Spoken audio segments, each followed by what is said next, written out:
So hello guys, அதாவது இந்த வீடியோவில் எதை பற்றி பார்க்க போகிறோன்னா வந்து நான் வந்து ஆரம்பத்திலே வந்து லைவ்லேயே வந்து சொல்லியிருப்பேன். என்னன்னா வந்து நம்ம யுஓ MP5 வந்து 4000 லெவல் போட்டிருக்கோம். அந்த வீடியோ வந்து இன்றைக்கி காலையில் ஷார்ட்ஸில் அப்லோட் பண்ணுறேன்னு சொல்லியிருந்தேன். ஆனால் வந்து காலையில் அப்லோட் பண்ண முடியல, இன்றைக்கி நைட்டு தான் அப்லோட் முடிஞ்சிச்சு. மறக்காமல் எல்லோரும் வந்து லைவில் வந்து ஜாயின் பண்ணிக்கோங்க. அதுக்கப்புறம் வந்து பார்த்திங்கன்னா MP5 நம்ம எடுத்த உடனே வந்து 4000 லெவல் போட்டுருவோம். ஒரு 5 டிக்கெட் தான், ஒரு 50 டைமண்ட் மட்டும் டாப் அப் பண்ணிட்டு வந்து டக்குன்னு 5 டிக்கெட்டை வாங்கி நம்ம எப்போவுமே வாங்கி தான் வந்து டோக்கன் வாங்கி தான் வந்து லெவல் போடுவோம். அது முதல்ல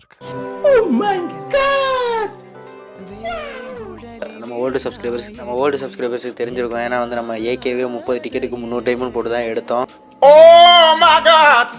ஏன்னா வந்து நமக்கு இவோ பாக்ஸில் நமக்கு சுத்தமாக லக்கே இருக்க மாட்டேது. அதனால் வந்து என்னென்னா வந்து நம்ம டைமண்ட் வச்சு அப்படியே வந்து டோக்கன் மட்டும் தான் கன்வெர்ட் பண்ணி வாங்கி நம்ம கன்னை லெவல் பண்ணுறதுனா லெவல் பண்ணுவோம். மறக்காமல் வந்து டெய்லி நைட்டு 10 மணிக்கு மேலே லைவ் இருக்கும். மறக்காமல் வந்து லைவில் எல்லோரும் ஜாயின் பண்ணிக்கோங்க. மறக்காமல் ஒரு சின்ன சப்ஸ்கிரைப் பண்ணி வச்சுட்டு போங்க. போயிட்டு வரேன், டாட்டா. சின்ன சேனல் எதாக இருந்தாலும் அது கொஞ்சம் ஆதரவு கொடுங்க. உங்கள் பொண்ணான கையை கொண்டு அந்த பெல்லில் தட்டிடுங்க. அவங்களுக்கு சப்ஸ்கிரைபர் 5-10 ஏறுனா அவங்க மனசு சந்தோஷப்படும். அவங்க வீடியோவும் பாருங்கள். மறக்காம சர்ப்ரைஸ் பண்ணுங்க.